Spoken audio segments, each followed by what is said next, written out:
Hello and welcome to... And I'm Jackie Drees. What a game it was last night. We'll get a full report in our news summary and a commentary from our sports junkie. And if you were one of those devoted fans who stayed up all night to watch the game, one study has shown that sleep deprivation can lead to higher calorie intakes. Also, looking for something cool to do this weekend? Take a walk along the Chicago River. Studio 51 will guide you with a new addition along the Riverwalk. Hungry? Our foodie dishes on Flaco's Tacos, a restaurant offering Mexican cuisine near Loyola's Water Tower campus. And later, we'll talk to the news editor of the Loyola Phoenix on sexual assault. But first, let's get a rundown on today's news with Studio 51's Michael McDevitt, starting, of course, with that historic Cubs win last night. Thanks, Nick. It's a moment that took 108 years to make. The Chicago Cubs are World Series champions. Last night, in a grueling Game 7, the Cubs beat the Cleveland Indians 8-7. The game kept fans on both sides anxious until the very end. An early Cubs lead turned into a tie in the 8th inning. Then a rain delay kept the suspense going even longer. Finally, Cubs third baseman Chris Bryant threw the final out to first baseman Anthony Rizzo to win the series in the bottom of the 10th. So when's the big parade? City officials say it will start at Wrigley Field just before noon on Friday and end in Grant Park. With a historic game behind us, a historic election is on the horizon.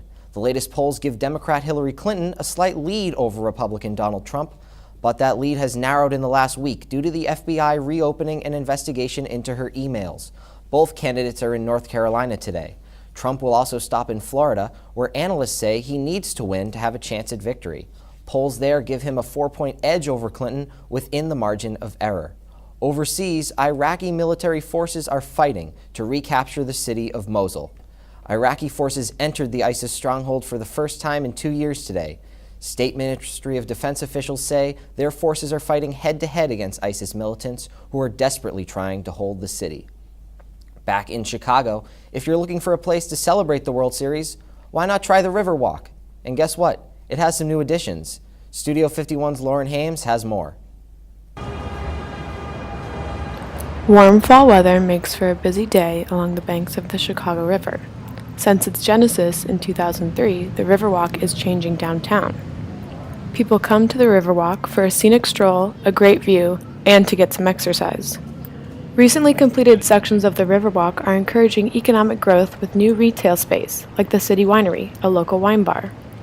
We're on the river, and because so many establishments aren't here yet, aren't utilizing the Riverwalk, it's prime for like grassroots people. Businesses love the exposure, and Chicago residents are taking full advantage. I'll grab a glass of wine, and it's really cool. And I've been here with friends, so yeah, it's a happening part of town. 6 restaurants currently occupy Riverwalk storefronts, but with renovations still happening, there's more retail space to come, including a new Apple store, whose large windows will face the river beneath Michigan Avenue. The Chicago River expansion project was budgeted at $100 million, and it is expected to be finished by spring of 2017. I'm Lauren Hames for Loyola News Chicago. Thanks, Lauren. And finally, if you like Big Macs, you'll have 2 new ways to eat them soon. McDonald's announced today it plans on serving smaller and larger versions of its iconic burger starting next year. The burgers, called the Mac Jr. and the Grand Mac, are the latest changes for McDonald's in an effort to increase sales. With your news summary, I'm Michael McDevitt. But now let me turn it over to our sports junkie, Adam McDonough, with Sports in 51 Seconds.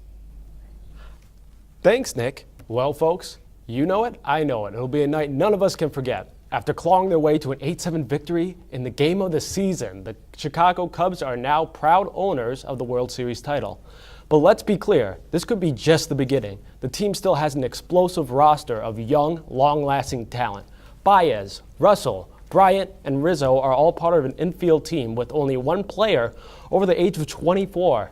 The revenue from hosting the fifth highest attended World Series should also give the Cubs deep enough pockets to outspend any agent that tries to snatch away key players putting themselves on the market, like Dexter Fowler. They were also the only team in the league to win every 7-1 game in the season. If the Cubs play their cards right, we could have a new dynasty on our hands. This has been Sports in 51 Seconds. I'm Adam McDonough. Back to you, Nick and Jackie. And what a great series it was. Let's hope Cubs can keep it up next season. Up next, we have Studio 51's Health Beat with Ioana Kakatos.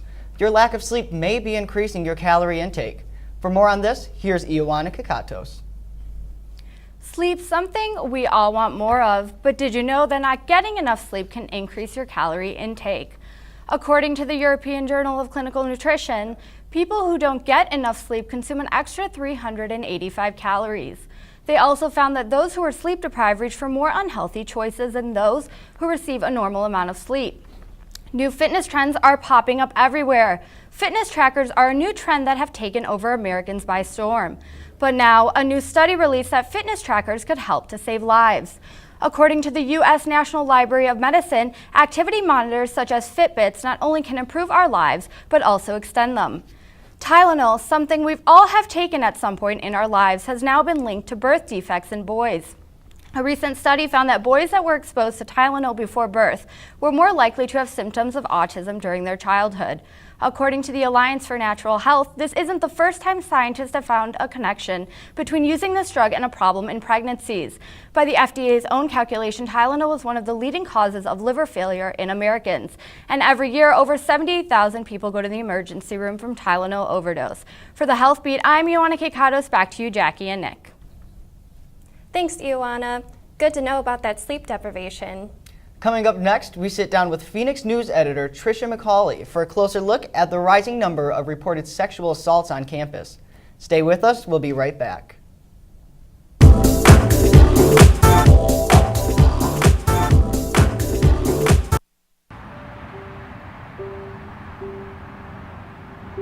Hi, excuse me. Hi, excuse me.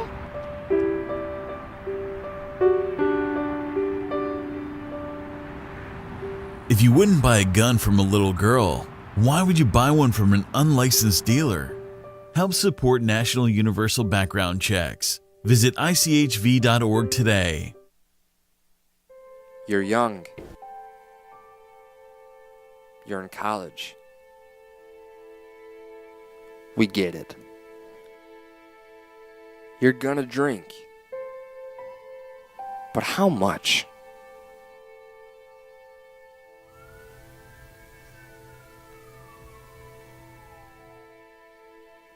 Be smart.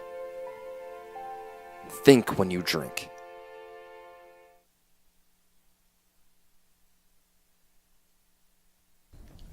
Welcome back. Sexual assault has been a pressing topic on college campuses. Nick sits down with the Loyola Phoenix news editor, Tricia McCauley, to talk about the university's recent mishandling of a reported sexual assault. Thanks, Jackie, and thank you, Tricia, for joining us.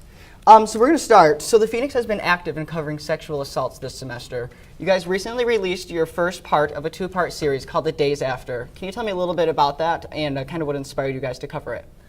Well, a female Loyola student came forward with us saying she was sexually assaulted by a male Loyola student, and she wanted to share her story with the Phoenix. Part one was the internal coverage about the administration, how Loyola handled her case. She reported her case to campus safety, and somewhere along the line, her report did not get filed. Part two, coming out this week in the Phoenix, is more of the external, talking about her visit to the hospital. And what was the students' reaction to all of this that was happening? She was a little hurt by the way things were handled. She wanted her process to be handled more smoothly, which is why she wanted to talk to us. She wanted to get her story out. She wanted others to know that this is how sexual assaults was handled. She doesn't want that to happen to future people. And now on the most recent issue, we had another story lead here about a sexual assault that kind of happened in Baumhart. Are we seeing a trend on our campus, or what are we seeing here? I wouldn't call it a trend. A lot of people have this misconception that more sexual assaults are happening and you see more sexual violence, but it's actually more people are reporting the sexual violence. Like, we've seen the sexual abuses earlier at Lakeshore, now we're seeing more sexual assaults, but it's actually just more reports. It's not necessarily more frequent. And then what has the university's response been in regards to all of this that's been happening? Well, the university can't comment on specific issues, but they are owning up to their problems, and I think they're willing to fix it and working on what they're doing. Wonderful. And So again, you mentioned the second part. Are we going to be hearing more about her story? Is it going to be kind of a focus on sexual assaults in general? It's going to, again, focus on more her story and her experience throughout the second part, the external, her going to the hospital to collect evidence for a case in the future and her experience with that. Wonderful. Well, thank you, Tricia, so much for Thank joining you. us. Take a look at this week's Phoenix. Issues come out every Wednesday. And it will be interesting to see the growing response to this story. Now we'll send it to Studio 51's Janae Moore, who's got a review on the popular Mexican restaurant Flaco's Tacos. Looking for a new taco spot? We'll look right around the corner to Flaco's Tacos. I visited the one located right behind Studio 51 on Chicago Street, but don't worry, Lakeshore students, a new spot opened up right on Granville. I ordered the chicken tacos and tried one of the Flaco specials of the week. This week, they featured a vegan taco with squash, spinach, and black beans. I was a little hesitant at first, but they are definitely delicious, the perfect combination of spice and sweetness. And if you're not in the mood for tacos, I suggest tamales or chicken pozole soup. Flaco's also had some pretty good desserts, including vegan cupcakes, cookies, which are sweet, moist, and delicious. And for you Ramblers that are over the age of 21, they have a great Margarita Monday for just $3. And in fact, every day there's a new deal. And if you're a foodie on a budget, everything on the menu is under $10. I'm your foodie, Janae Moore, for Studio 51. Thanks, Janae. Oh my gosh, those tacos looked so good. I know. Want us to review one of your favorite restaurants? Let us know by visiting our Studio 51 Facebook page. Coming up after the break, we'll hear from Studio 51's commentator who gives his opinion on the controversy surrounding the Cleveland Indians logo. And later, we've got your weekend weather forecast. It's looking like it'll be a great fall weekend to spend outdoors. Stay with us, we'll be right back.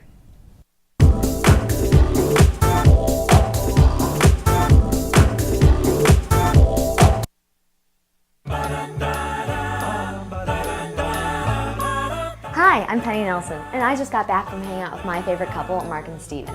They are so cute. I can definitely see them getting married one day. But wait, they can't. Because same-sex marriage isn't legalized in the great state of Illinois. Only 9 states have legalized same-sex marriage, and Illinois can become the 10th if the House of Representatives passes it. What? You can't picture a same-sex couple? Thanks. Well, here is a photo album of Mark and Steven. Here's them going to dinner, and here's them at the movies. Did you know that same-sex marriage brings financial gain to state and local governments in the forms of marriage licenses and higher income taxes? That means one thing. Money! But what if one of them got sick? They need the same benefits as heterosexual couples. In conclusion, my friends and I would love it if same-sex marriage was legalized. We hope you have the same understanding.